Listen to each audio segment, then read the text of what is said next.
All right.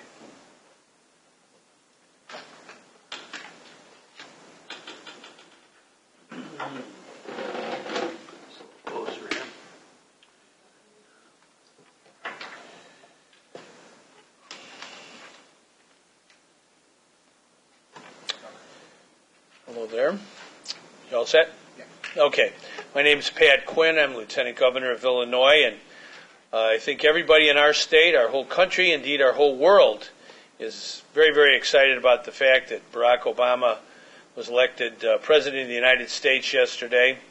I think he's going to follow in the great tradition of Abraham Lincoln of Illinois and be a great president, and I think his family and all of those who worked in the campaign, all of those who participated in yesterday's election, whether you voted for President-elect Obama or for John McCain or any of the other candidates, it was a great opportunity to show the world what democracy is all about. And also yesterday, as you know, we had a vote on the Constitutional Convention in Illinois. It didn't go the way I wanted it to go. There were obviously some serious problems with the conduct of the election, despite a court order to election jurisdictions across our state that they provide to each and every voter coming to vote a blue piece of paper outlining the actual proper wording and explanation of the referendum question. This was ordered by a court and affirmed by the appellate court. We found, unfortunately, that many election jurisdictions in Illinois failed to carry out the judge's order. And indeed, some sounded like they were quite defiant, that they would not adhere to the order of the court. And I think that was an unfortunate situation. I'm very disappointed in the State Board of Elections, which is by constitutional mandate in our state required to fairly enforce the election code of Illinois and any court orders that they receive. Early in October, the court told the State Board of Elections to get this information out to all the election judges and election authorities across Illinois.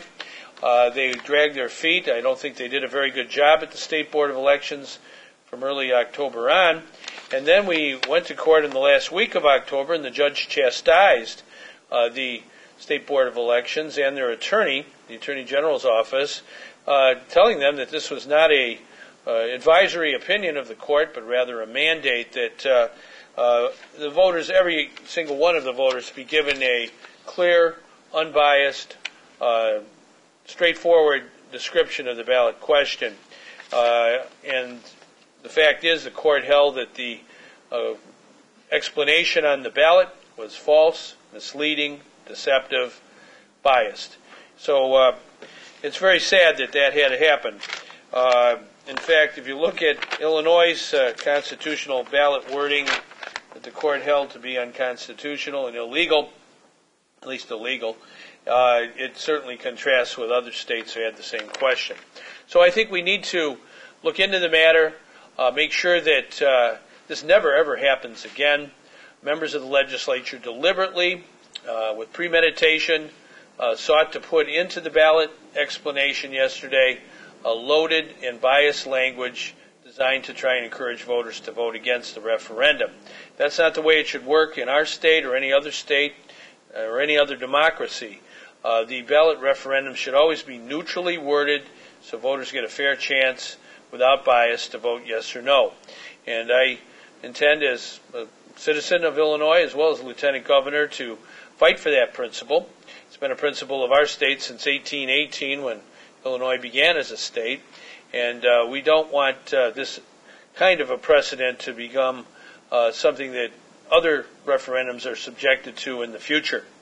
Having said that, a plain, straightforward question was on the ballot without bias. Shall the Illinois Constitution be amended to establish the power of recall process to the office of governor and other statewide elected officials? This is the way referendums are supposed to be worded. They don't say yes or no, they let the voters decide that. And on the ballot here in Cook County, largest county of Illinois, the recall referendum won with resounding success. More than 63% of the people of Cook County who voted in favor of the recall amendment. And I think that is a strong word from the people of Illinois, people of Cook County, that the recall amendment is alive and well, and we certainly want to try and put it on the 2010 ballot. I wish it was on yesterday's ballot. The Illinois Senate, at the urging of Governor Blagojevich, did not put that question on yesterday's ballot. We didn't get it onto the ballot by a margin of 3 votes in the Illinois Senate. I think any of the senators who voted against recall last spring need to take a look at the election returns, the ballot box, and see how strongly the voters of their district and the voters of Cook County feel about the power of recall, giving the citizens of all of our whole state the chance to vote on whether to put that into the Constitution.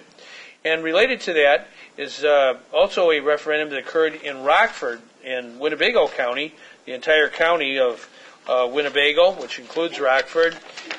Rockford is one of our largest cities in Illinois after Chicago, and voters there approved by a 71% margin a advisory referendum on recall. So it is ironic that the advisory referendums, which are at the very end of the ballot, were plainly worded without bias, without any kind of slant. They let the voters make the call. And the most important referendum question, which is at the top of the ballot, had gobbledygook carefully designed by members of the legislature to try and force the voters to be deceived. And I don't think that's a good thing at all, and I think it underlines the need for recall in our state, and I hope and I intend to work very hard in the next few months to try and get it on the ballot in 2010 in a binding way, so that if we can't have a constitutional convention, at least we can get one of the most important amendments before the voters, whether or not to have recall in the Illinois Constitution, as they have in Wisconsin, Michigan, Minnesota, and many other states. Indeed, Minnesota and New Jersey in recent years have adopted the power of recall, and I hope the land of Lincoln will do it before the next 2 years are out. Any questions you have, I'd be glad to answer them.